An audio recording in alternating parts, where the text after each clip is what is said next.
वसुदेवसुतं देवं कंसचाणूरमर्दनं देवकी परमानन्दं कृष्णं वन्दे जगद्गुरुं श्रुतिस्मृतिपुराणानाम् आलयं करुणालयं नमामि भगवत्पादं शङ्करं लोकशङ्करं शङ्करं शङ्कराचार्यं केशवं बादरायणं सूत्रभाष्यकृतं वन्दे भगवन्तौ पुनः पुनः ब्रह्मानन्दं परमसुखदं केवलं ज्ञानमूर्तिं द्वन्द्वातीतं गगनसदृशं तत्त्वमस्यादिलक्ष्यम् एकन्नित्यं विमलमचलं सर्वधी साक्षिभूतं भावातीतं त्रिगुणरहितं सद्गुरुं तन्नमामि। गोपाल कृष्ण भगवान की जय, सद्गुरुनाथ महाराज की जय। ओम भद्रं कर्णेभिः शृणुयाम देवाः, भद्रं पश्येमाक्षभिर्यजत्राः, स्थिरैरङ्गैस्तुष्टुवांस्तनुभिः व्यशेम देवहितं यदायुः। ॐ स्वस्ति न इन्द्रो वृद्धश्रवाः, स्वस्ति नः पूषा विश्ववेदाः, स्वस्ति नस्तार्क्ष्यो अरिष्टनेमिः, स्वस्ति नो बृहस्पतिर्दधातु। ओम शांति शांति शांति।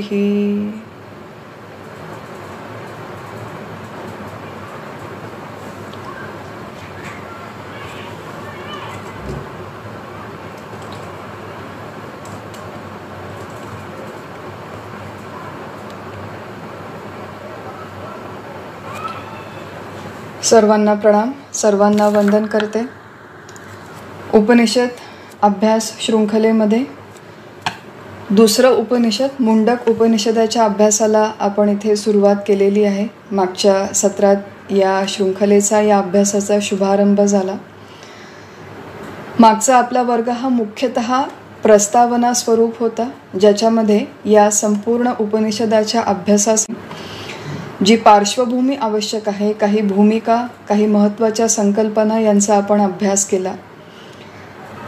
सर्व वेदांच्या शेवटी येणारा वेदांत म्हणजे उपनिषद, वेदांमधलं ज्ञानकांड याचा अभ्यास आपण इथे करत आहोत। ही वेदांत, ही उपनिषद याचा केवळ आपल्या भारतामध्ये नाही तर पाश्चात्य देशांमध्ये देखील अनेक विचारवंतांनी, तत्त्वज्ञांनी अभ्यास केला। या उपनिषदांचा सखोल अभ्यास केला, विचार केला। विशेषतः भगवद्गीता आणि उपनिषद ही आपल्या भारतीय संस्कृतीमधली ज्ञान प्रदान करणारी जे ग्रंथ आहेत त्याचा भारताच्या बाहेर देखील विस्ताराने अभ्यास केला गेला। आजही तो अभ्यास होत आहे। जर्मनीमध्ये एक प्रसिद्ध तत्त्वज्ञ होऊन गेले 19व्या शतकामध्ये। त्यांचं नाव होतं शॉपेनहॉवर आणि त्या शॉपेनहॉवरने या उपनिषदांचा अभ्यास केला आणि एक अतिशय सुंदर उद्गार या वेदांताबद्दल, या उपनिषदाच्या अभ्यासाबद्दल त्यांनी सुंदर उद्गार काढले आहेत।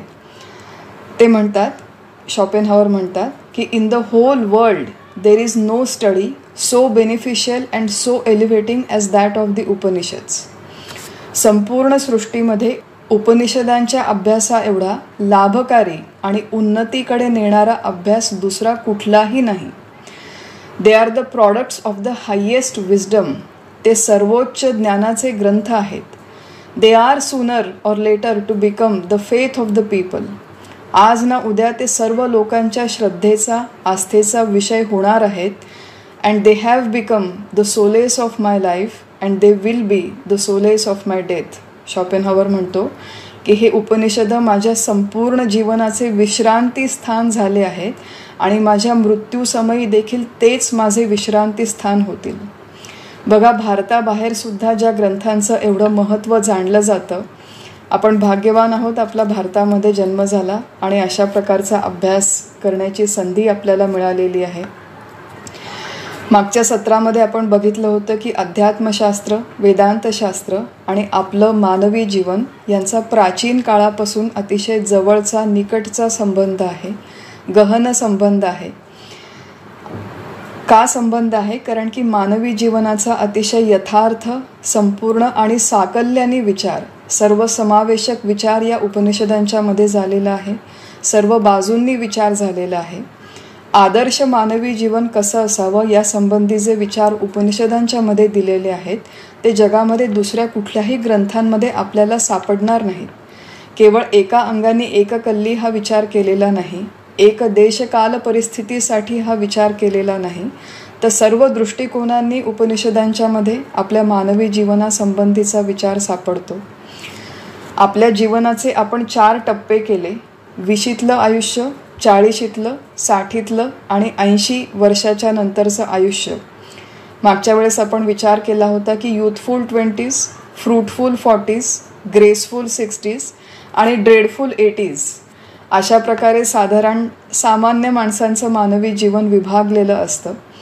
आयुष्याच्या विविध टप्प्यांमध्ये केवळ तारुण्यामध्ये किंवा पूर्वार्धामध्ये हे जीवन सुंदर, समृद्ध, सफल आहे, परंतु जो जो उत्तरार्धामध्ये जाऊ तो जीवनामध्ये अधिक वैफल्य, एकाकीपणा, बोर्डम, कंटाळा येणं, नैराश्य वाटणं, एक प्रकारची भकास पोकळी निर्माण होणं, अशा प्रकारे एक मानवी जीवनाचं स्वरूप आपण समाजामध्ये बघतो, विशेषतः आजच्या काळात बघतो. तर असं पूर्वार्धामध्ये सफळ, समृद्ध आणि उत्तरार्धामध्ये भकास अशा प्रकारचं जीवन पद्धती उपनिषदांना मान्य नाही. जन्मापासून ते मृत्यूपर्यंत आपला प्रत्येक दिवस, आपल्या आयुष्यातला प्रत्येक टप्पा, आपल्या जीवनाचा कालावधीतले सगळे दिवस हे अतिशय उत्साही, आनंदी, निर्भय, निश्चिंत असावेत. आपलं जीवन अतिशय कार्यक्षम असावं, समाजाभिमुख असावं आणि समाजामध्ये योगदान देता देता वैयक्तिक स्तरावर सुद्धा आपण उन्नती करावी, प्रगती करावी आणि कृतार्थ व्हावं, अशा प्रकारचं एक सुंदर जीवन पद्धती आपल्याला उपनिषद, वेदांताच्या मध्ये शिकवली जाते. वेद शब्दाचा अर्थच मुळात ज्ञान आहे. अतिशय प्राचीनतम वाङ्मय आहे, अपौरुषेय वाङ्मय आहे.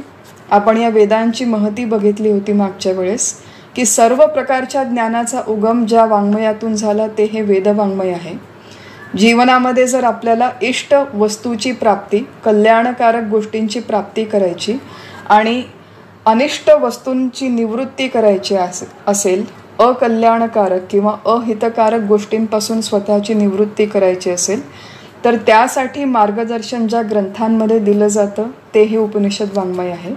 आणि तिसरी एक आपण उपनिषदांची महती बघितली होती की ज्ञानेंद्रियांच्या कक्षेच्या पलीकडे जे सूक्ष्म ज्ञान आहे ते सूक्ष्म ज्ञानाचं मार्गदर्शन ज्या ग्रंथांमध्ये आलं ते हे वेदवाङ्मय, ते हे श्रुतिवाङ्मय आहे.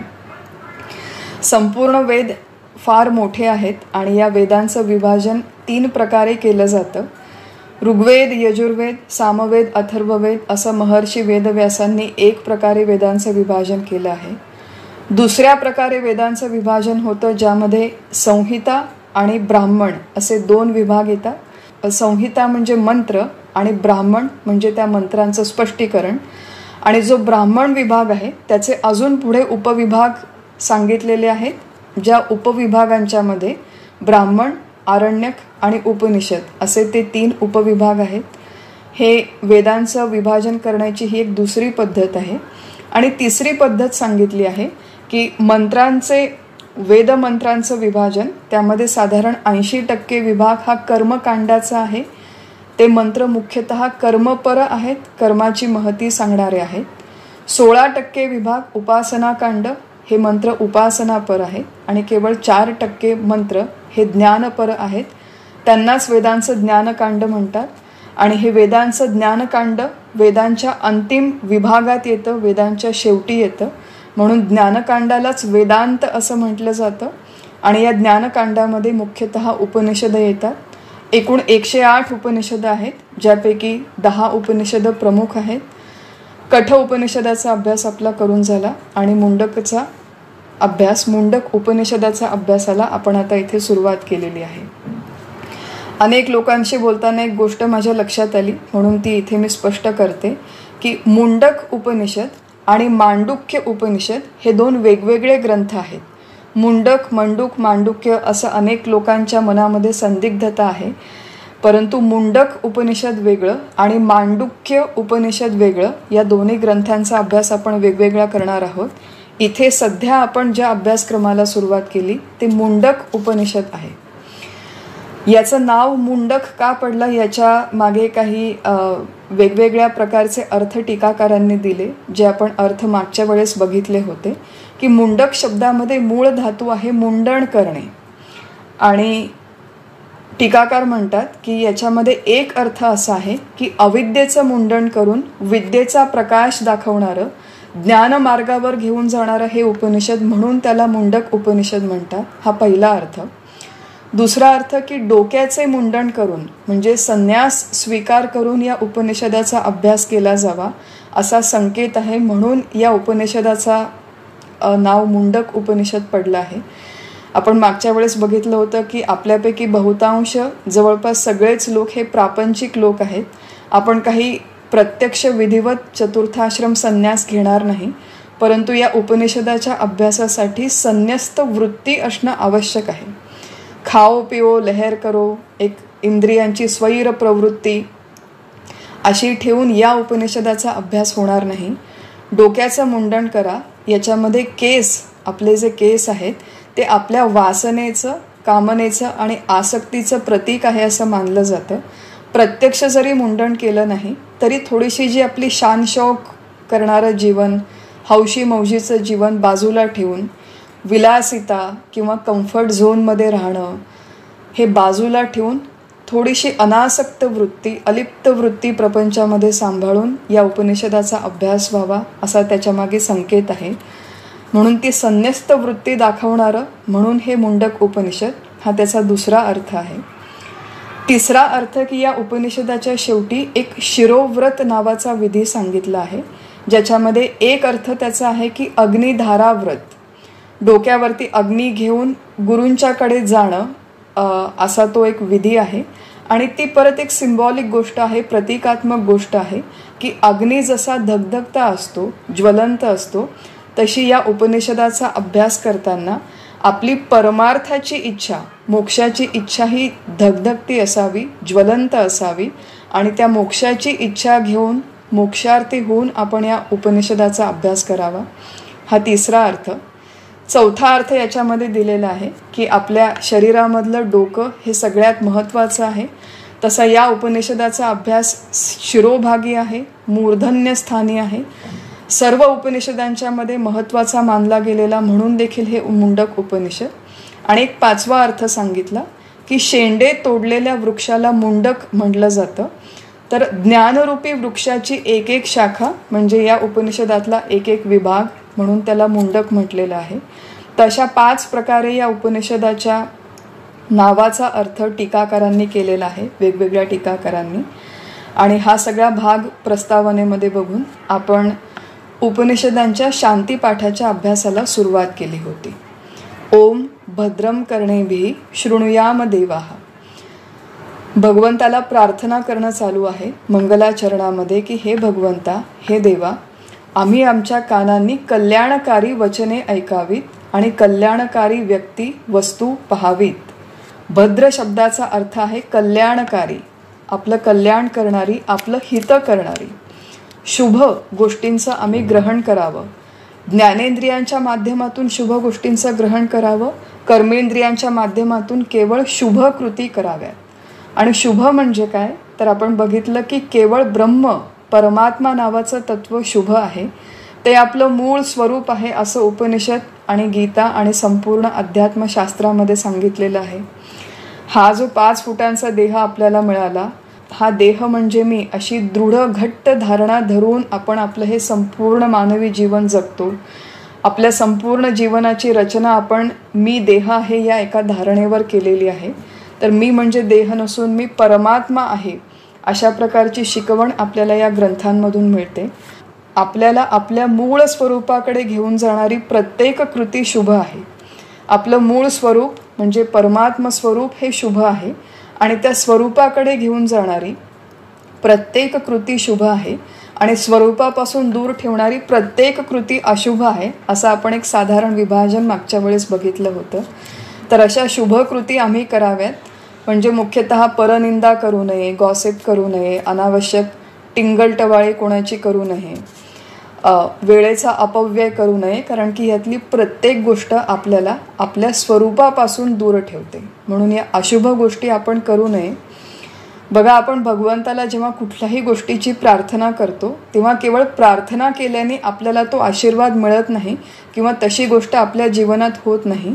त्या प्रार्थनेच्या आधी त्यामध्ये आपलं स्वतःचं कर्तव्य आहे, आपली स्वतःची जबाबदारी आहे.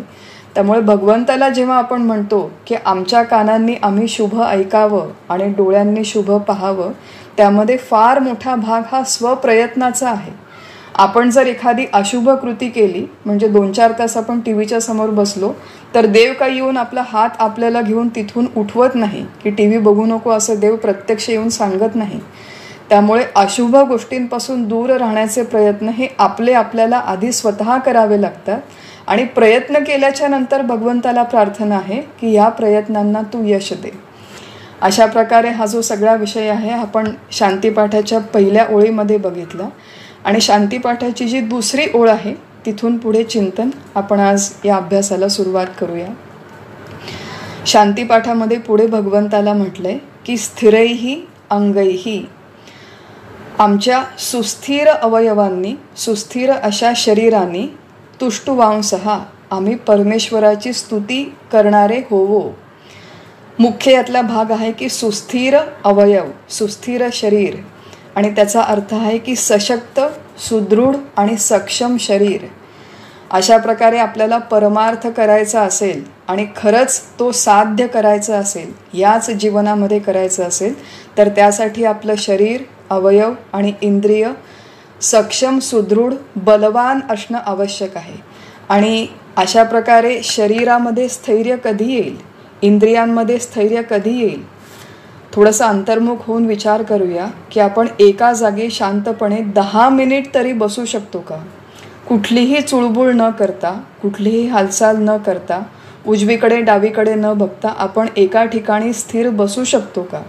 आणि जर बसू शकत नसू तर अशा प्रकारे ते शरीर स्थिर होण्याची आवश्यकता आहे.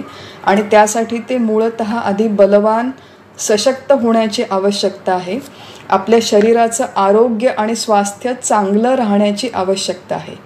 आणि केवळ भगवंताची प्रार्थना करून हे शरीर स्वास्थ्य चांगलं राहणार नाही. युक्ताहार, युक्त विहार, भगवद्गीतेमध्ये हा विषय येतो. परंतु आपली ओव्हरऑल लाईफस्टाईल ह्याच्यासाठी संयुक्त असणं आवश्यक आहे. आणि आपलं जे जीवनमान आहे, जीवन पद्धती आहे, की सकाळी केव्हाही उठलं, मग फोनवर गप्पा मारल्या, थोडा वेळ पेपर वाचला, मग जाऊन शॉपिंग करून आले, मग दिवसभर घरातली कामं केली, गप्पा मारल्या, आणि मग रात्री 9 वाजता आपण इथे बसलो की थोडा वेळ जमलं तर उपनिषदांचा अभ्यास करू. अशा प्रकारे कॅज्युअल अप्रोचने अभ्यास करून हा उपनिषदांचा अभ्यास होणार नाही. त्याच्यासाठी शरीर, मन, इंद्रिय यांना जोपासणं, सांभाळणं, सुदृढ, सक्षम ठेवणं हे आपलं काम आहे, आपलं कर्तव्य आहे. कठोपनिषदामध्ये आपण एक सुंदर श्रुती बघितली होती की क्षुरस्य धारा निशिता दुरत्यया, सुरीच्या तीक्ष्ण धारेवर चालण्यासारखं हे दुर्गम काम आहे.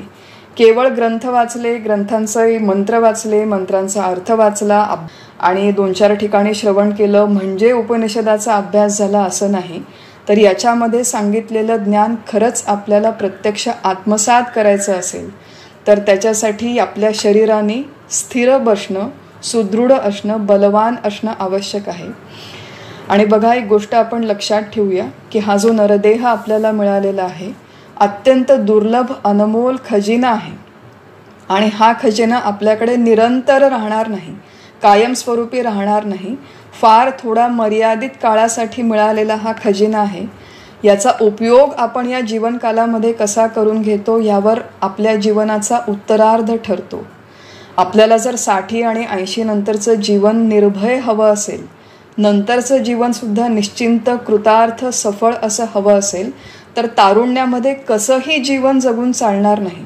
तारुण्यामध्ये एक विशिष्ट तप आपल्याकडून व्हायला हवं, साधना व्हायला हवी, या परमार्थाच्या दिशेने प्रगती व्हायला हवी, तसे प्रयत्न व्हायला हवे. आणि अशा प्रकारे विचारपूर्वक परमार्थ, या परमार्थाचं चिंतन अभ्यास आपण पूर्वार्धात केला तर मग शेवटचा दिसो गोड व्हावा असं काही थोडीफार होण्याची शक्यता आहे. त्यामुळे या शरीराचा उपयोग करून आपण मुळात आधी हे शरीर बलवान ठेवावं, सुदृढ आणि सक्षम ठेवावं. ही आपली जबाबदारी आहे, हे आपलं कर्तव्य आहे आणि त्याच्यासाठी या प्रयत्नांना सुयश यावं म्हणून भगवंताची प्रार्थना आहे. ही पहिली गोष्ट. बरं, आता आम्ही प्रयत्न घेतले. आम्ही रोज डाएटिंग केलं, अर्धा तास 1 तास फिरून आलो, प्राणायाम केला, योगा केला, सगळे प्रकार केले आणि आता आमचं शरीर सुदृढ झालं, बलवान झालं. आता या बलवान शरीराने पुढे काय करायचं, तर पुढे काय करायचं हे देखील शांतीपाठात सांगितलं आहे की तुष्टवांसहा म्हणजे भगवंताला संतुष्ट करावं. सुदृढ सक्षम देह मिळाला म्हणजे तो कसाही कुठल्याही कामामध्ये त्याचा अपव्यय करू नये. तर तुष्टवांसहा म्हणजे भगवंताला संतुष्ट करावं. भगवंत कशाने संतुष्ट होईल?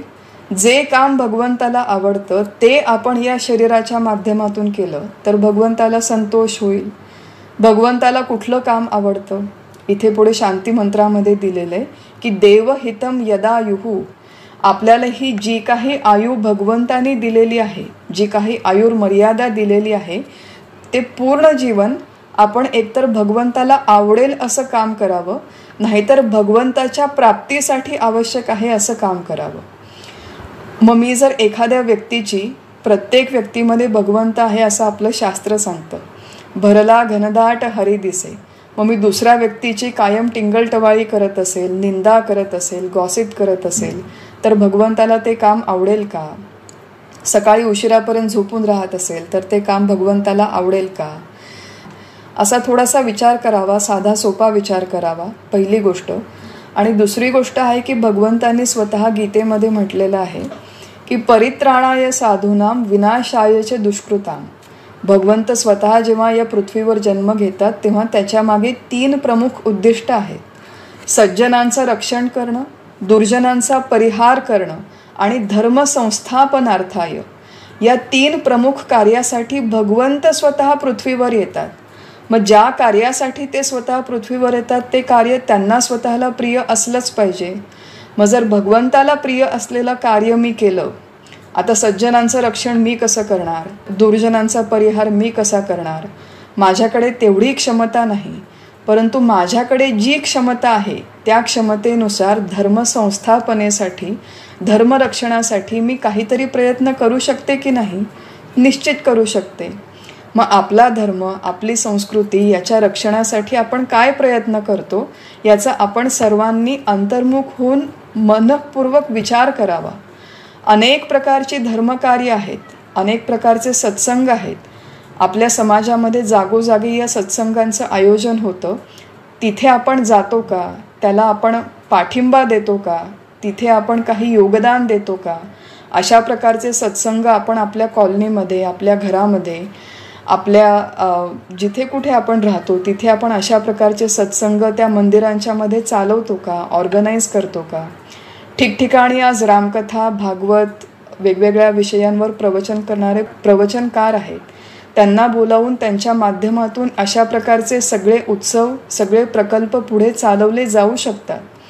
आणि बघा, अशा प्रकारे आपल्या संस्कृतीची, आपल्या धर्माच्या रक्षणाची जबाबदारी आपण घेतली नाही तर केवळ देव जन्म घेऊन अशा प्रकारे हे काम होणार नाही. आपल्या सगळ्यांना या धर्मरक्षणाच्या कार्यामध्ये योगदान देणं आवश्यक आहे. छोट्या छोट्या गोष्टी आहेत की घरामध्ये आपण आपल्या मुलांचे वाढदिवस साजरे करतो, आपण आपल्या लग्नाची ॲनिव्हर्सरी साजरी करतो, पण आपण रामनवमी, जन्माष्टमीसारखे उत्सव आपल्या घरात, आपल्या कॉलनीत, आपल्या आजूबाजूच्या लोकांना घेऊन साजरे करतो का? आणि करत नसू तर ते धर्मकार्य आहे, देवाला आवडणारं कार्य आहे. देवहितम यदायुः ते करणं आपल्याला आवश्यक आहे. नुकताच एक सिनेमा रिलीज झाला होता, त्याचं नाव आहे द केरळ स्टोरी. आपल्यापैकी काही लोकांनी तो बघितला असेल आणि बघितला नसेल तर अवश्य जाऊन तो सिनेमा एकदा बघावा, द केरळ स्टोरी. आणि त्याच्यामधला जो सिनेमॅटिक भाग आहे, मेलोड्रॅमॅटिक भाग आहे, ते एलिमेंट्स सगळे बाजूला ठेवून त्याच्यामध्ये जो मूळ मुद्दा सांगितला आहे त्याच्यावर आपण विचार करावा. त्याच्यामध्ये अशा प्रकारचे प्रश्न आहेत बघा, आपल्या सगळ्यांच्या घरामध्ये लहान मुलं आहेत, मोठी मुलं आहेत. ती मुलं आज उच्च शिक्षणासाठी घराच्या बाहेर पडतात, कॉलेजमध्ये हॉस्टेलमध्ये जाऊन राहतात. तेव्हा आपल्या मुलांना आपल्याच धर्मसंस्कृतीविषयी वेगवेगळे प्रश्न विचारले जातात. त्या सिनेमामध्ये दाखवलं होतं की आपल्या मुलांना बाहेर गेल्यावर विचारलं की असा कसा हो तुमचा देव?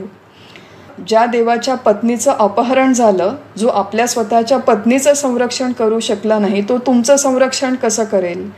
आपल्या पत्नीला शोधण्यासाठी ज्याला वानरांची मदत घ्यावी लागली, तो देव तुम्हाला कशी मदत करेल? अशा प्रकारचे प्रश्न जेव्हा आपल्या मुलांना विचारले जातात, तेव्हा आपल्या मुलांकडे यांचं उत्तर नाही, कारण की आपण स्वतः ते उत्तर समजावून घेतलं नाही आणि आपल्या पुढच्या पिढीला समजावून सांगितलं नाही. हे धर्मकार्य आहे, हे धर्मरक्षणाचं कार्य आहे. अशा प्रकारे आपल्या संस्कृतीमध्ये प्रतिकात्मक अनेक गोष्टी सांगितलेल्या आहेत. आपण कुंकू लावतो. का कुंकू लावतो? विशिष्ट प्रकारचे पोशाख घालतो. का तसे पोशाख घालतो? आपल्याकडे सगळ्या सणावारांना काही चालीरीती आहेत. त्या चालीरीतींच्या मागचे काय संकेत आहेत? देवाला नैवेद्य का दाखवतो? आपल्या मुलांना जर उद्या प्रश्न विचारला की देवाला नैवेद्य दाखवायची काय गरज आहे? देव तर ती मूर्तीच आहे, मूर्ती थोडीच ते अन्न खाणार आहे. मग भोजनाला बसण्याच्या आधी देवाला प्रार्थना करण्याची काय गरज आहे? नैवेद्य दाखवण्याची काय गरज आहे? या सगळ्या प्रश्नांची उत्तरं आधी आपल्याला माहिती असणं आवश्यक आहे आणि आपल्याला माहिती झाल्यावर ते पुढच्या पिढीला प्रेमाने सांगणं, संक्रमित करणं, हे सगळं ज्ञान आवश्यक आहे. हे धर्मकार्य, धर्मसंस्थापनेचं कार्य आपण आपल्या क्षमतेनुसार आपल्या घरी, आपल्या कॉलनीमध्ये, आपल्या परिवारामध्ये निश्चित करू शकतो. इथे जे शांतीपाठामध्ये म्हटलेलं आहे की व्यशेम देवहितम यदायुः, आमचं संपूर्ण आयुष्य हे देवकार्यामध्ये लागू दे. त्याच्यामध्ये हा फार मोठा महत्त्वाचा मुद्दा आहे की आपण त्या दृष्टीने प्रयत्न करणं आवश्यक आहे. कायम कुठली तरी धर्मसंस्था, कुठले तरी गुरु हा प्रयत्न करतील आणि आम्ही आमचं जीवन जसं चाललंय तसंच चालवू, अशा प्रकारचा पॅसिव्ह दृष्टिकोन ठेवून चालणार नाही.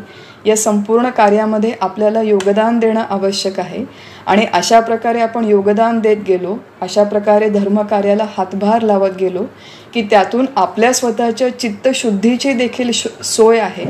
आणि चित्तशुद्धी झाली की मग त्याच्यानंतर प्रत्यक्ष भगवंताच्या प्राप्तीसाठी जे प्रयत्न आहे ते देखील या शरीराच्या माध्यमातून करता येणं शक्य आहे. मग शांतीपाठामध्ये जी प्रार्थना आहे की कानांनी आम्ही शुभ गोष्टी ग्रहण कराव्यात, ज्ञानेंद्रियांनी त्या शुभ गोष्टी ग्रहण कराव्यात, शरीराच्या माध्यमातून शुभ कृती व्हाव्या आणि देवकार्यासाठी या संपूर्ण जीवनाचा उपयोग व्हावा. या संपूर्ण प्रार्थनेमध्ये एक आहे आपली जबाबदारी आणि दुसरी आहे भगवंताला प्रार्थना. की अशा प्रकारे प्रयत्न करताना जेव्हा आमचं बळ कमी पडेल, मनोबल कमी पडेल, शरीरबळ कमी पडेल, तेव्हा भगवंता तू आम्हाला मदत कर आणि आमच्या या प्रयत्नामध्ये तू आम्हाला सुयश दे. अशा प्रकारचा सगळा संकेत या शांतीपाठामध्ये आल्याच्या नंतर शांतीपाठाचाच दुसरा भाग आहे, ज्याच्यामध्ये या मंत्रामध्ये असं म्हटलेलं आहे की स्वस्तिन इंद्रो वृद्ध श्रवाः, स्वस्तिन पूषा विश्ववेदाः, स्वस्तिनस्तार्क्ष्यो अरिष्टनेमिः, स्वस्तिनो बृहस्पतिर्दधातु.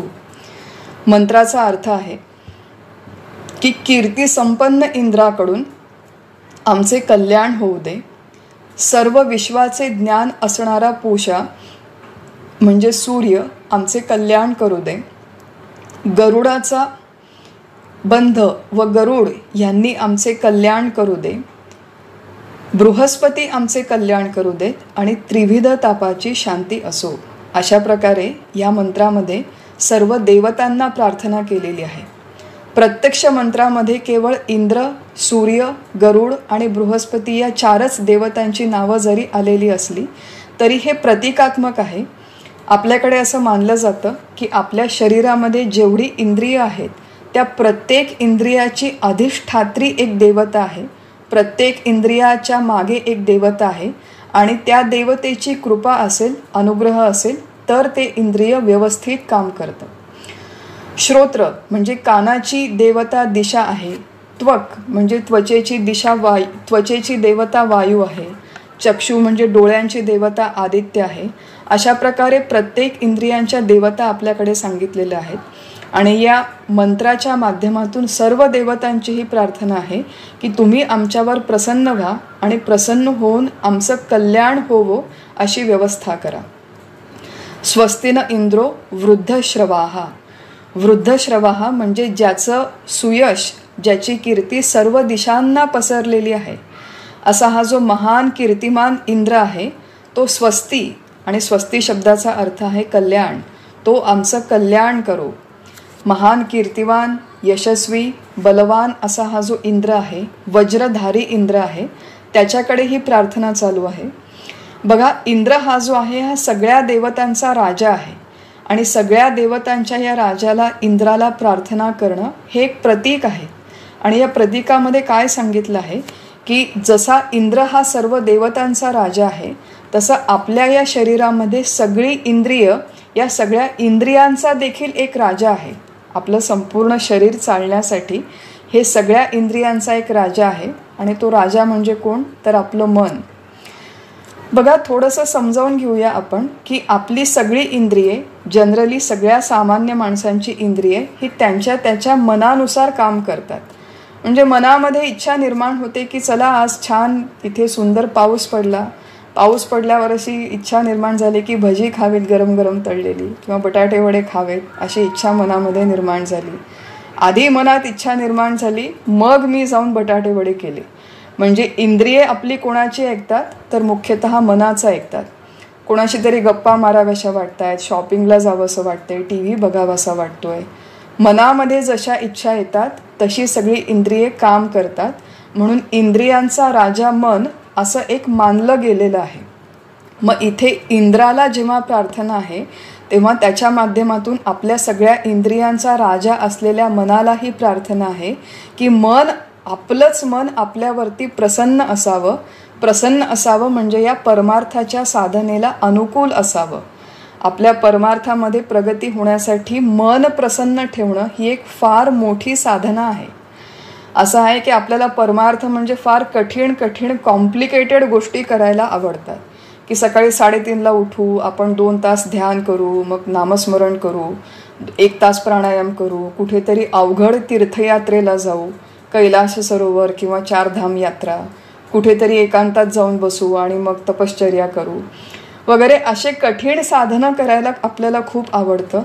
पण एक गोष्ट लक्षात ठेवूया की परमार्थामध्ये कुठलीही साधना करण्यासाठी सगळ्यात महत्त्वाचं साधन आहे आपलं मन, आणि मन प्रसन्न असणं आवश्यक आहे.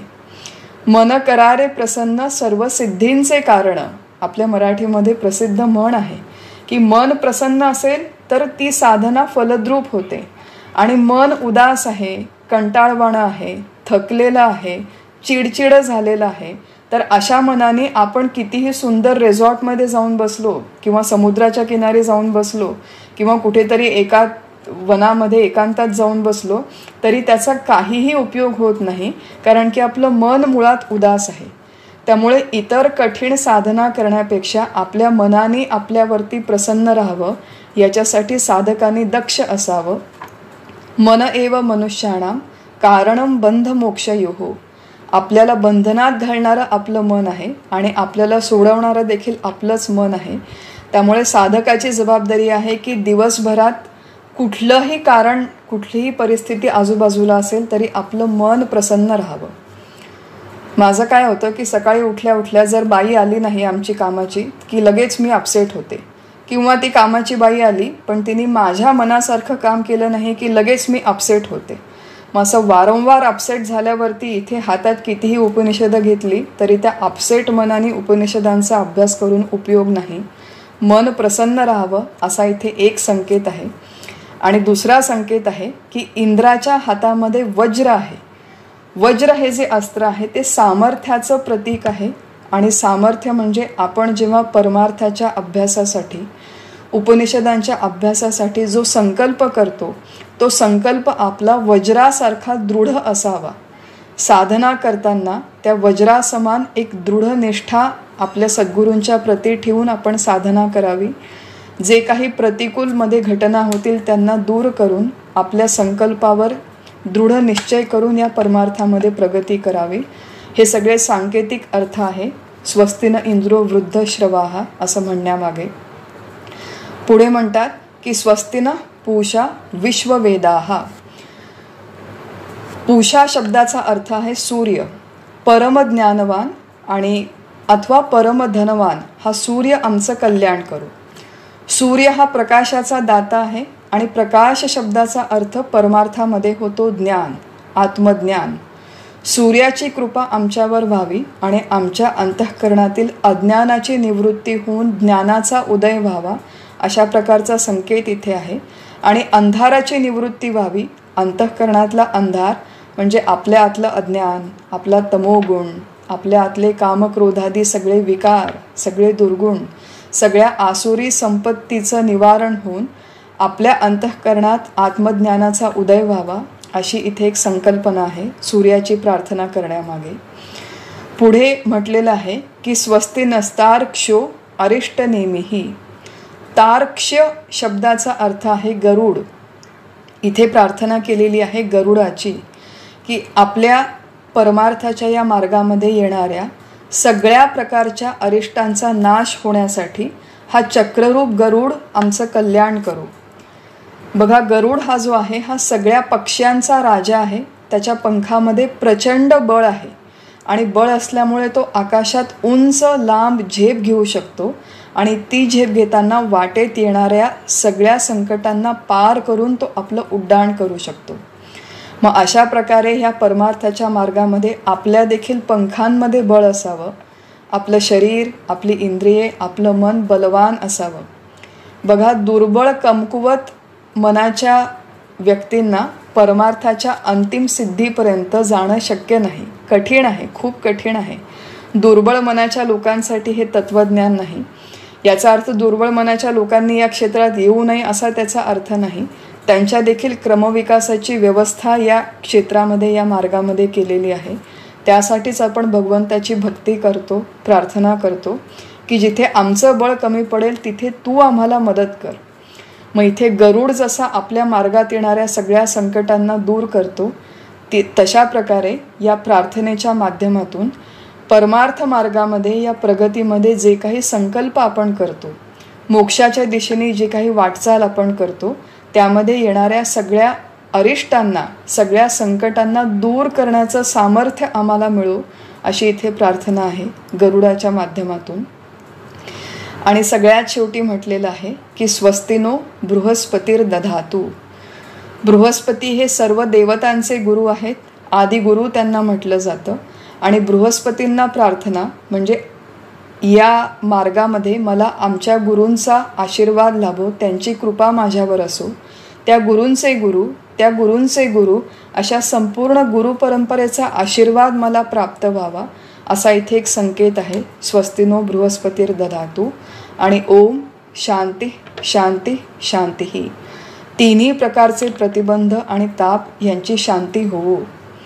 मनुष्य जीवनात जेवढी काही दुःख आहेत त्याचं 3 प्रकारे वर्गीकरण आपल्या शास्त्रांनी केलेलं आहे. आध्यात्मिक ताप, आधिभौतिक ताप आणि आधिदैविक ताप.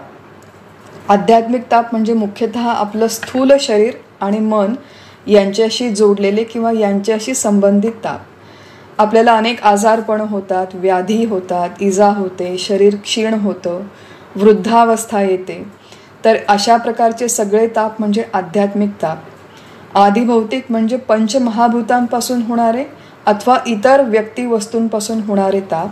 आणि आधिदैविक ताप म्हणजे मृत्यू पश्चात या सूक्ष्म देहाला होणारे ताप.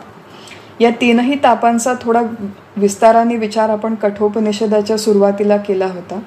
आज आपण केवळ एवढं नावं समजावून घेऊ आणि मुंडक उपनिषदाच्या देखील येणाऱ्या सत्रांमध्ये या 3ही तापांचा आपण विस्ताराने विचार करू.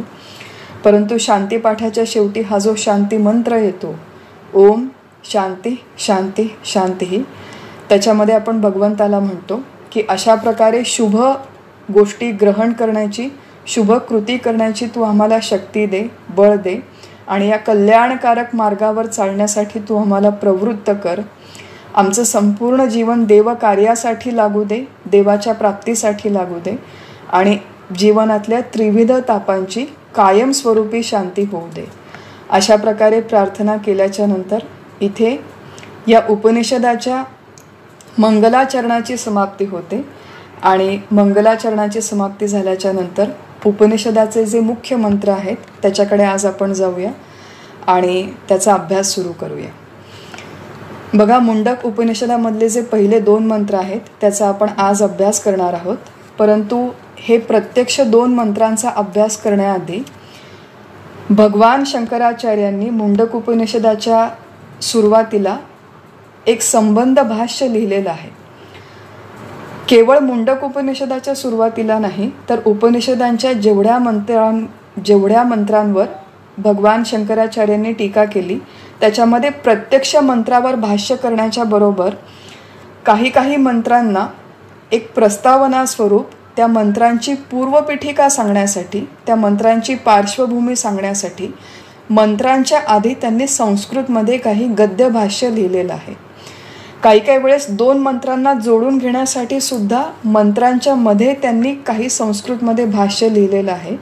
तर असं मंत्रांची पूर्वपीठिका सांगणारं किंवा 2 मंत्रांना जोडणारं जे भाष्य जे भगवान शंकराचार्यांनी आपल्या टीकेमध्ये केलेलं आहे त्याला संबंध भाष्य म्हणतात किंवा त्याला संगती भाष्य असं देखील म्हटलं जातं. मुंडक उपनिषदाचे हे 2 मंत्र सुरू होण्याच्या आधी भगवान शंकराचार्यांनी अत्यंत विस्ताराने हे संबंध भाष्य लिहिलेलं आहे. त्याच्यामध्ये बऱ्याच सगळ्या टेक्निकल गोष्टी आहेत. तर तेवढ्या टेक्निकल गोष्टी आपण न बघता त्याच्यातल्या काही मुख्य महत्त्वाच्या आणि आपल्या साधनेच्या दृष्टीने ज्या महत्त्वाच्या गोष्टी आहेत संबंध भाष्यामधल्या त्याचा आपण आधी विचार करू आणि मग प्रत्यक्ष या पहिल्या 2 मंत्रांचा अभ्यास करूया. पहिल्या मंत्राच्या आधी जे संबंध भाष्य आहे त्याच्यामध्ये भगवान शंकराचार्य म्हणतात की एवं ही महद्भिः परमपुरुषार्थ साधनत्वेन गुरुणायासेन लब्ध्वा विद्येती. बघा, संबंध भाष्य बरंच आहे, मोठं विस्तृत आहे. त्यातले 2-3 छोटे भाग घेऊन आपण त्याचा अभ्यास करणार आहोत. आचार्य म्हणतात की महद्भिः म्हणजे महापुरुषांनी, याच्यामध्ये ते सुरुवातीला ब्रह्मविद्येचं, ज्या ब्रह्मविद्येचं वर्णन या संपूर्ण उपनिषदामध्ये येणार आहे त्या ब्रह्मविद्येची महती इथे आचार्य सांगतायत की महापुरुषांनी परमपुरुषार्थाच्या साधनत्वेन, साधनरूप. थोडं समजावून घ्यायचा प्रयत्न करूया की परमपुरुषार्थ म्हणजे काय. पुरुषार्थ नावाचा शब्द आहे. 4 पुरुषार्थ धर्म, अर्थ, काम, मोक्ष आपल्या सगळ्यांच्या परिचयाचे आहेत. आपल्या मानवी जीवनामध्ये पुरुष अर्थ म्हणजे पुरुषांनी प्राप्त करण्याच्या गोष्टी. अर्थ शब्दाचा अर्थ आहे प्राप्तव्य. पुरुषार्थ म्हणजे पुरुषांनी प्राप्त करण्याच्या गोष्टी. इथे पुरुष शब्दाचा अर्थ जेंट्स आणि लेडीजमधले जेंट्स अशा अर्थाने हा पुरुष नाही, लिंगवाचक शब्द नाही. तर पुरुष म्हणजे पुरे शेते इति पुरुषः, पुरामध्ये राहणारा, निवास करणारा आणि मुख्यतः मनुष्य देहामध्ये निवास करणारा म्हणजे प्रत्येक मनुष्य असा इथे अर्थ आहे. तर मनुष्य देहात आल्यावरती करण्याचं जे प्राप्तव्य त्याला म्हणतात पुरुषार्थ. धर्म, अर्थ, काम, मोक्ष अशा या 4 पुरुषार्थाच्या गोष्टी आहेत आणि त्याच्यामधला सगळ्यात परम, सर्वश्रेष्ठ असा पुरुषार्थ त्याला म्हणतात मोक्ष. मग 4ही पुरुषार्थांच्या मध्ये सगळ्यात श्रेष्ठ प्राप्तव्य काय, त्याला म्हणतात मोक्ष. आणि या मोक्षाचं साधन असणारी ही ब्रह्मविद्या, परमपुरुषार्थाचं साधन असणारी ही ब्रह्मविद्या महद्भिः म्हणजे आपल्या आधी परंपरेमध्ये होऊन घेतलेल्या महापुरुषांनी गुरुणायासेन अत्यंत परिश्रमाने ही ब्रह्मविद्या प्राप्त केली, लब्ध्वा आणि विद्येती ती जाणून घेतली. एक मुख्य गोष्ट इथे आचार्यांना सांगायची की ही ब्रह्मविद्या म्हणजे एक ज्याला आपण म्हणतो की कॅज्युअली शिकण्याची ही विद्या नाही, जाता येता शिकण्याची विद्या नाही, जमलं तर करण्याची ही विद्या नाही. मराठीमध्ये म्हण आहे की गाजराची पुंगी वाजली तर वाजली, नाही तर रामकृष्ण हरी. तसा आपला परमार्थ असतो गाजराच्या पुंगीसारखा, जमला तर जमला, जर जमला तर, जर वेळ मिळाला तर. असं आहे की आपण या मार्गामध्ये घेतो तेव्हा अभ्यास करताना अभ्यास कसा करता येईल याच्याऐवजी तो अभ्यास कसा जमणार नाही याच्यासाठी हजारो एक्सक्युजेस आपल्याकडे असतात. आचार्य आपल्याला म्हणतात की बघा, हे जे ज्ञान, ही जी ब्रह्मविद्या आपल्यापर्यंत आलेली आहे ती आपल्या आधीच्या सगळ्या गुरु परंपरेने अत्यंत कष्टाने साध्य केली. गुरुणा यासेनं, ज्या द्रष्ट्या ऋषींना या उपनिषदांच्या मंत्रांचा साक्षात्कार झाला, त्यांनी प्रगाढ ध्यानावस्थेमध्ये हे मंत्र ऐकले आणि अशा प्रकारे हे मंत्र ऐकल्यावरती शब्दबद्ध केले. यातली कुठलीही प्रक्रिया सोपी नव्हती. महत्प्रयासांनी त्यांनी हा साक्षात्कार, ब्रह्मसाक्षात्कार स्वतः करून घेतला, आपल्यासाठी शब्दबद्ध केला. त्याच्यानंतर परंपरेमध्ये जेवढे काही गुरु होऊन गेले, आचार्य होऊन गेले, त्यांनी अतिशय परिश्रमपूर्वक या संपूर्ण विद्येचं संक्रमण केलेलं आहे. आज आपल्याला आपल्या घरी आरामात, घरी सोफ्यावर, टी व्हीच्या समोर, पलंगावर बसून ही विद्या ऐकायला मिळते. याचा अर्थ आपल्या आधी जेवढी मोठी परंपरा होऊन गेली, ज्या परंपरेने महत्प्रयासाने आपल्याकडे ही संक्रमित केली, त्याच्यामागचे परिश्रम लक्षात घेणं आवश्यक आहे.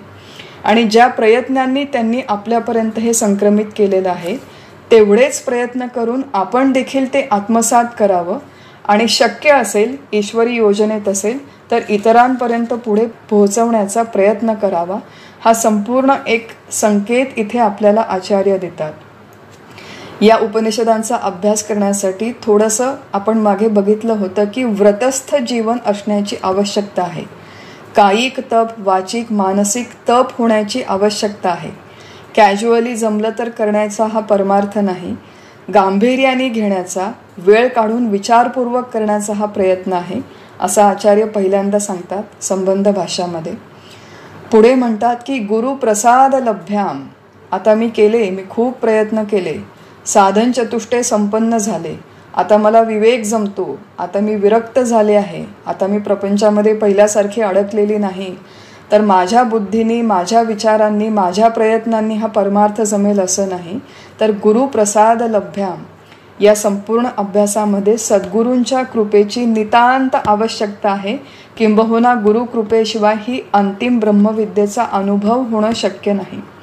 मग अशा प्रकारे गुरूंच्याकडे जाऊन, विनम्रतेने त्यांना शरण जाऊन, त्यांच्याकडून रीतसर दीक्षा, अनुग्रह, गुरुमंत्र घेऊन या मार्गामध्ये अभ्यास केला, त्या सद्गुरूंची सेवा करून त्यांची कृपा प्राप्त केली, तरच हा अंतिम अनुभव येईल. अशा प्रकारचा एक संकेत आपल्याला आचार्य त्यांच्या संबंध भाषामध्ये देतात.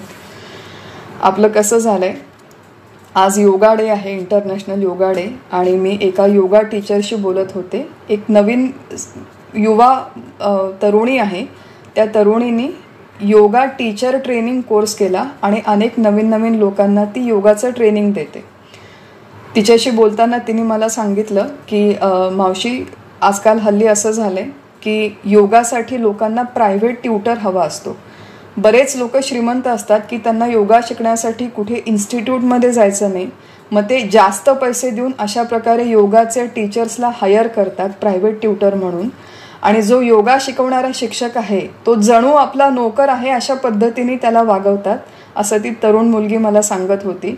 की असे जे श्रीमंत क्लायंट्स असतात त्यांना वाटतं की आज सकाळी 6ला ये, उद्या सकाळी 5ला ये, मग परवा रात्री 9ला ये.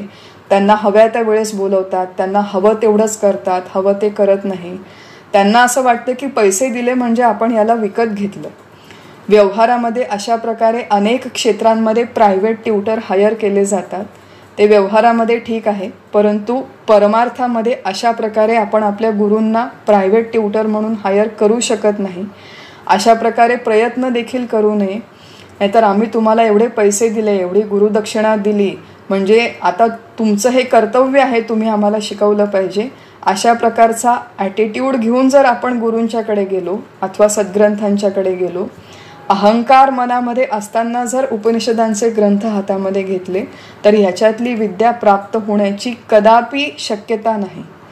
जेवढी अधिक विनम्रता, जेवढा अधिक विनय घेऊन आपण या ग्रंथांकडे जाऊ, ग्रंथकर्त्यांकडे जाऊ, शास्त्राकडे जाऊ, संतांकडे जाऊ, तेवढ्या अधिक या ग्रंथांचा अर्थ उलगडण्याची शक्यता आहे. आणि म्हणून हा अर्थ समजून घेण्यासाठी विनम्रता हा एक फार मोठा गुण आहे. आणि त्या विनम्रतेने गुरुप्रसाद लभ्याम असं आचार्य सांगतात. आणि तिसरी महत्त्वाची गोष्ट संबंध भाष्यामध्ये सांगितलेली आहे आचार्यांनी अजून एक, की ज्ञानमात्रे यद्यपि सर्वाश्रमीणाम अधिकारः तथापि संन्यासनिष्ठैव ब्रह्मविद्या मोक्षसाधनं न कर्मसहितेती. संस्कृत शब्द जरी असले तरी घाबरून जायचं कारण नाही. त्याचा अर्थ बऱ्यापैकी स्ट्रेट फॉरवर्ड आहे, सोपा आहे. आचार्य म्हणतात की सर्वाश्रमीणाम अधिकारः, सर्व आश्रमातील लोकांना या ब्रह्मविद्येच्या प्राप्तीचा अधिकार आहे. पण पुढे म्हणतात तथापि, असं असेल तरीही संन्यासनिष्ठैव ब्रह्मविद्या मोक्ष साधनम, संन्यास घेतला तरच ही ब्रह्मविद्या मोक्षाचे साधन होते. बघा, आचार्यांनी स्वतः चतुर्थाश्रम संन्यास घेतलेला होता आणि आचार्यांच्या वाङ्मयाचा आपण अभ्यास केला तर त्यांनी अशा प्रकारे विधिवत संन्यास घेण्याचा अनेक ठिकाणी पुरस्कार केलेला आहे. आपलं असं आहे की आधीच उल्हास आणि त्याच्यात फाल्गुन मास, म्हणजे आधीच आपलं या अभ्यासाकडे प्रवृत्ती होत नाही आणि त्याच्यात अशा प्रकारचे स्टेटमेंट्स विधानं वाचले की अजूनच वाटतं की या भानगडीतच न पडलेलं बरं, हे संन्यास बिन्यास काय आपल्याला झेपणार नाही. असं नाही आहे, परंतु आचार्यांनी सांगितलंय की सर्व आश्रमातील लोकांना याचा अधिकार आहे. आणि संन्यास घेतल्यावर म्हणजे आपण याचा अर्थ बघितला होता की मनातून संन्यस्त वृत्ती असावी, आपलं मन भगवं असावं. शरीराने भलेही आपण या संपूर्ण सृष्टीमध्ये, जीवनामध्ये, संसारामध्ये राहून उपभोग घेत असलो तरी मन जर संन्यस्त असेल, मन जर अनासक्त अलिप्त असेल तर या उपनिषदांचा अभ्यास करता येणं शक्य आहे. परंतु कर्मामध्ये जर अजून प्रवृत्ती असेल, प्रपंचामध्येच जर अजून प्रवृत्ती असेल, खूप वेगवेगळ्या प्रकारचं खावं ल्यावं मजा करावी अशी जर वृत्ती असेल तर त्या वृत्तीने या उपनिषदांचा अभ्यास होणार नाही.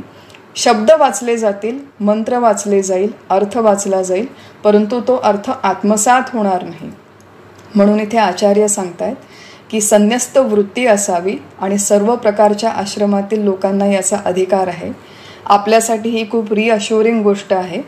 आणि एवढा सगळा विचार संबंध भाष्याचा केल्याच्या नंतर आपण जे प्रत्यक्ष मंत्र आहेत ते मंत्र वाचू, त्याचा अर्थ बघू आणि मग आपलं चिंतनास संपवूया. पहिल्या 2 मंत्रांमध्ये असं म्हटलेलं आहे, मंत्र असे आहेत. ओम ब्रह्मा देवानां प्रथमः संबभूव विश्वस्य कर्ता भुवनस्य गोप्ता स ब्रह्मविद्यां सर्वविद्या प्रतिष्ठां अथर्वाय ज्येष्ठपुत्राय प्राह. अथर्वणे यां प्रवदेत ब्रह्माथर्वा तं पुरोवाच अंगिरे ब्रह्मविद्यां स भारद्वाजाय सत्यवाहाय प्राह भारद्वाजो अंगिरसे परावराम. मंत्रांचा अर्थ आहे की सर्व देवांमध्ये ब्रह्मदेव प्रथम आविर्भूत म्हणजे उत्पन्न झाले. त्रिभुवन रूपी विश्वाची निर्मिती व सांभाळ ते करतात. त्या ब्रह्मदेवांनी सर्व विद्या जिच्यामुळे सफळ होतात त्या ब्रह्मविद्येचा आपल्या सर्वात ज्येष्ठ पुत्र अथर्वाला उपदेश केला. ब्रह्मदेवाकडून अथर्वाला मिळालेली ब्रह्मविद्या अथर्वाने खूप पूर्वी अंगिरा ऋषींना, अंगिराने भारद्वाज गोत्रातील सत्यवहाला व सत्यवहाने ती परा व अपरा अशा 2 विद्यांचा समावेश असलेली ब्रह्मविद्या अंगिरस ऋषींना सांगितली. पहिलं मुंडक, पहिला खंड, त्यातील पहिले 2 मंत्र. बघा, मुंडक शब्दाचा अर्थ आहे इथे विभाग किंवा अध्याय. तर पहिला विभाग, पहिल्या खंडातील हे पहिले 2 मंत्र आहेत ज्याच्यामध्ये मुख्यतः एक गुरु परंपरा सांगितलेली आहे. सृष्टीच्या प्रारंभी ब्रह्मदेवाची निर्मिती झाली. ब्रह्मदेवाने त्याला माहिती असलेली सर्वश्रेष्ठ ब्रह्मविद्या त्याचा पुत्र अथर्वाला सांगितली. अथर्वानी अंगिरा ऋषींना, अंगिरा ऋषींनी भरद्वाज पुत्र सत्यवहाला आणि सत्यवहानी हीच विद्या अंगिरस ऋषींना, अंगिरसांना सांगितली. अशा प्रकारे गुरु परंपरा सांगितलेली आहे इथे. आणि या संपूर्ण 2ही मंत्रांमध्ये परत एकदा गुरु परंपरेचं महत्त्व सांगितलेलं आहे. या प्रांतामध्ये कुठल्याही साधकाने अभ्यास करताना स्वबुद्धीच्या गाढवावर बसून अभ्यास करू नये असे आमचे सद्गुरू नेहमी म्हणतात.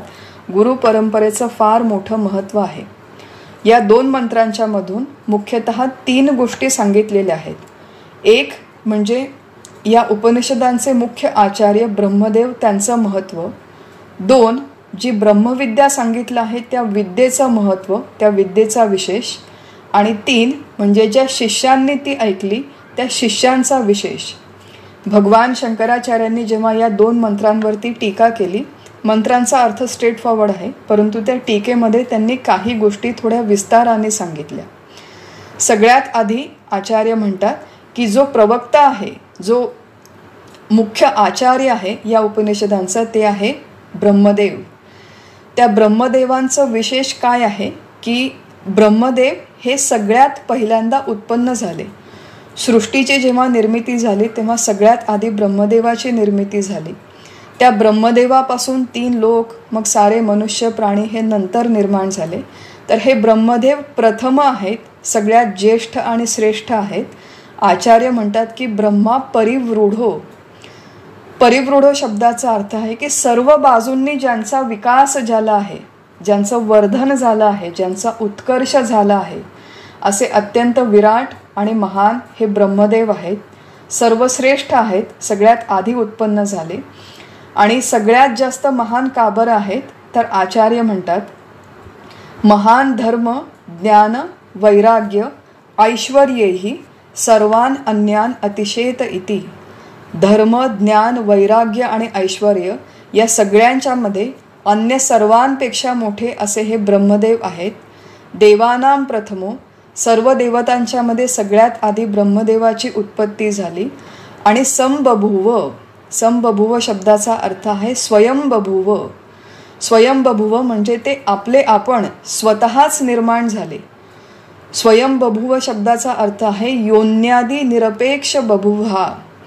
योन्यादी निरपेक्ष म्हणजे काय की सामान्य माणसांची निर्मिती, सामान्य माणसांचा जन्म जसा आपल्या मातेच्या योनीमधून आणि पित्याच्या वीर्यापासून होतो, तसा योनीपासून आणि वीर्यापासून जन्म न होता ब्रह्मदेव हे स्वयंभू आहेत. स्वयंबभूव, स्वयंभवनशील सत्ता, की अशा प्रकारे त्यांचा जन्म कुठल्याही दुसऱ्या मातापित्यांपासून झाला नाही. हे स्वयंभू ब्रह्मदेव. पुढे म्हणतात की विश्वस्य कर्ता आणि भुवनस्य गोप्ता. हे संपूर्ण विश्वांचं कर्तृत्व यांच्याकडे आहे. संपूर्ण विश्वाची निर्मिती यांनी केली. भुवनस्य गोप्ता म्हणजे 3ही लोकांचा सांभाळ ते करतात. आणि विश्वाची निर्मिती आणि सांभाळ करण्याशिवाय अजून काय करतात ब्रह्मदेव तर ते ब्रह्मविद्येचा उपदेश करतात. या उपनिषदाच्या मध्ये जे प्रमुख उपदेष्टा आहेत, प्रमुख गुरु, प्रमुख आचार्य आहेत ते हे ब्रह्मदेव आहेत. आणि त्या ब्रह्मदेवांचं वैशिष्ट्य सांगितलं की ज्येष्ठ, श्रेष्ठ, देवतांच्यामध्ये प्रथम, स्वयंभू, विश्वाचे कर्ता आणि सांभाळ करणारे असे हे ब्रह्मविद्या. यांनी काय केलं पुढे की सर्वात प्रथम ब्रह्मविद्या आपल्या पुत्र अथर्वाला सांगितली. ज्या ब्रह्मविद्येला त्यांनी पुढे संक्रमित केलं, ज्या ब्रह्मविद्येचं त्यांनी प्रबोधन केलं, त्या ब्रह्मविद्येचं वैशिष्ट्य काय आहे तर मंत्रामध्ये म्हटलेलं आहे सर्व विद्या प्रतिष्ठाम. सगळ्या आपल्या विश्वामध्ये ज्या काही विद्या आहेत, जे ज्ञान आहेत, ज्या ज्ञानाच्या शाखा आहेत, त्या सगळ्या ज्ञानांना प्रतिष्ठित करणारी ती ही ब्रह्मविद्या. ब्रह्मविद्या शब्दाची 2 प्रकारे फोड केली जाते. एक आहे ब्रह्मणा प्रोक्ता ब्रह्मविद्या, म्हणजे ब्रह्मदेवाने जी सांगितली ती ही ब्रह्मविद्या. आणि दुसरी एक फोड केलेली आहे ब्रह्मविषया ब्रह्मविद्या, ब्रह्मतत्वाशी संबंधित जी आहे ती ही ब्रह्मविद्या. जगामध्ये जेवढी काही ज्ञान, ज्ञानाच्या शाखा, विद्यांचे प्रकार आहेत त्या सगळ्यांना प्रतिष्ठा देणारी, आश्रय देणारी अशी ही विद्या आहे. हे या विद्येचं वैशिष्ट्य आहे. सगळ्या प्रकारचे ज्ञान हिच्यामध्ये समाविष्ट आहे. बघा, एवढं एकच ज्ञान आहे की जे प्राप्त केल्याच्या नंतर मनुष्य पूर्णपणे निर्भय होईल, संतुष्ट होईल, त्याला अंतिम समाधान मिळेल, पूर्णत्व मिळेल. इतर जेवढे काही physics, chemistry, biology, technology, information technology, internet, astrology, astronomy, अनेक प्रकारच्या क्रीडा, कला आपण शिकतो, या सगळ्या प्रकारच्या ज्ञानांचं एक विशेषता अशी आहे की आपण कितीही संपादन केलं तरी आपल्याला समाधान मिळत नाही. अजून काहीतरी शिकावं, अजून काहीतरी समजून घ्यावं, अजून काहीतरी वाचावं, अजून काहीतरी ऐकावं, ही ज्ञानाची वखवख आपली कायम राहते इतर प्रकारच्या विद्या प्राप्त केल्या तर. ही एकच विद्या अशी आहे की जी सर्व विद्यांना प्रतिष्ठा देते, सर्व विद्यांची आश्रयदात्री आहे. आणि केवळ हीच एक विद्या प्राप्त केल्याने मनुष्याला पूर्णत्व येणार आहे. मग हे आपण सुरुवातीला बघितलं ते आचार्य ब्रह्मदेवांचं वैशिष्ट्य बघितलं, मग या ब्रह्मविद्येचं वैशिष्ट्य बघितलं. आणि तिसरा जो आहे की या उपनिषदाचा अधिकारी, सगळ्यात पहिला श्रोता तो आहे ब्रह्मदेवाचा ज्येष्ठ पुत्र अथर्व. आता बघा, अशा प्रकारचा अभ्यास करताना आपण अध्यात्मशास्त्राचा अभ्यास करतोय, आध्यात्मिक साधक म्हणून अभ्यास करतोय, तेव्हा असे अनेक प्रकारचे प्रश्न की ब्रह्मदेवाची पत्नी कोण होती, मग त्यांचं लग्न कधी झालं, मग अथर्वाचा जन्म कधी झाला, मग अथर्व सोडून ब्रह्मदेवाचे दुसरे कोणी पुत्र होते का, मग जर पत्नीच नसेल ब्रह्मदेवाला तर अथर्वाचा जन्म कसा झाला, तो काही स्पेशल एक दैवी व्यक्तिमत्व होतं का, हे सगळे प्रश्न अत्यंत गौण आहेत. अशा प्रकारच्या प्रश्नांच्या उत्तरं आपल्याला मिळाली तरी त्या प्रश्नांच्या उत्तरांचा आपल्याला आपल्या जीवनात काहीही उपयोग होणार नाही. त्यामुळे कुठलेही असे पेरिफेरल प्रश्न न विचारता मुख्य जी विद्या, जी ब्रह्मविद्या ब्रह्माने आपल्या पुत्र अथर्वाला शिकवली, केवळ त्या ब्रह्मविद्येचं स्पिरिट समजावून घेणं हा आपल्या अभ्यासाचा उद्देश असला पाहिजे. जो अथर्व आहे, ब्रह्मदेवांचा पुत्र आहे, त्या अथर्वाच्या नावाचं वैशिष्ट्य टीकाकारांनी सांगितलं आहे की थर्व शब्दाचा अर्थ आहे चांचल्य. विचलित जो होतो त्याला म्हणतात थर्व, जो दृढ राहत नाही त्याला म्हणतात थर्व. आणि त्याच्या विपरीत हा जो अथर्व आहे, तो अथर्व म्हणजे कधीही विचलित न होणारा, अत्यंत दृढता, दृढ निश्चय ज्याच्यामध्ये आहे, असा हा शांत स्थिर चित्ताचा पुत्र अथर्वा. याला ब्रह्मदेवाने सर्वश्रेष्ठ सर्व विद्यांच्या आश्रयदाती असलेल्या ब्रह्मविद्येचं प्रतिपादन केलं, प्रबोधन केलं. आणि ब्रह्मदेवाकडून अथर्वाला ही जी ब्रह्मविद्या मिळाली ती अथर्वानी पुढे अंगिराला, अंगिरानी पुढे भरद्वाज पुत्र सत्यवहाला आणि सत्यवहानी अंगिरस ऋषींना सांगितली. अशी संपूर्ण परंपरा इथे सांगितली आहे. मंत्राच्या शेवटी म्हटलं आहे की परावरा. पर म्हणजे श्रेष्ठ आणि अवर म्हणजे कनिष्ठ. श्रेष्ठ गुरूंपासून कनिष्ठ शिष्यांकडे संक्रमित होत गेलेली अशी ही ब्रह्मविद्या आहे.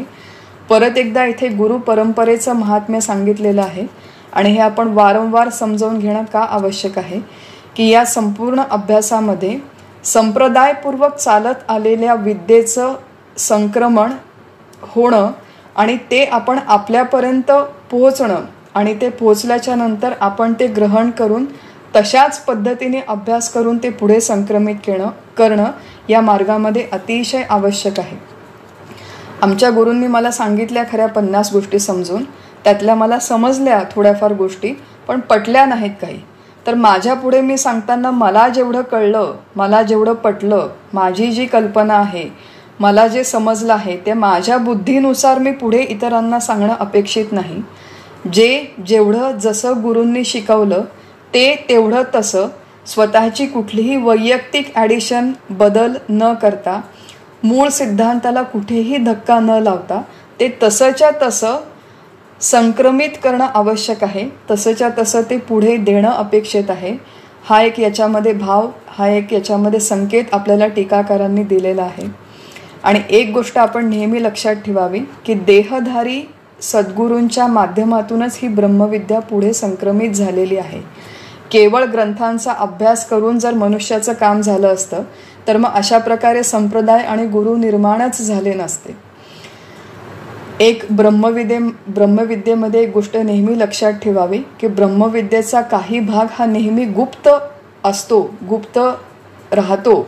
आणि गुप्त शब्दाचा अर्थ असा नाही की समोर शब्द आहेत, मंत्र आहेत, अर्थ आहे, मी माझ्या बुद्धीने वाचू शकते, पण माझ्या बुद्धीने वाचून देखील तो मला कळणार नाही, अशी प्रकारे ही ब्रह्मविद्या आहे. आणि त्याच्यासाठी प्रत्यक्ष सद्गुरूंच्या शरण जाऊन त्यांचा अनुग्रह घेऊन त्यांच्या सांगण्याप्रमाणे साधना करून या विद्येचा अभ्यास, या विद्येचा साधना करण्याची आवश्यकता आहे. नुसतं यूट्यूबवरचे लेक्चर ऐकून प्रत्यक्ष विद्या आत्मसात होणार नाही. ग्रंथ व्यक्तींना कधीही रिप्लेस करू शकत नाही. ऑडिओ आणि व्हिडिओ प्रत्यक्ष देहधारी गुरूंना कधीही रिप्लेस करू शकत नाही. यासाठी या क्षेत्रामध्ये जे अनुभवी महात्मे आहेत त्यांच्याजवळ जावं. तद्विधी प्रणिपातेन परिप्रश्नेन सेवया. त्यांना शरण जाऊन त्यांच्याकडून हे मार्गदर्शन करून घ्यावं. आणि अशा प्रकारे ज्या परंपरेने हे ज्ञान चाललेलं आहे त्या परंपरेचा मान राखून, त्या परंपरेचं महत्त्व समजून, त्याचं पावित्र्य समजून हा अभ्यास करावा, ही साधना करावी. अशा प्रकारचे सगळे अर्थ, सगळे संकेत टीकाकारांनी या उपनिषदांच्या मंत्रांच्या माध्यमातून दिलेले आहेत. आज जो आपला अभ्यास आहे तो आपण इथेच समाप्त करूया. हरिओम तत्सत.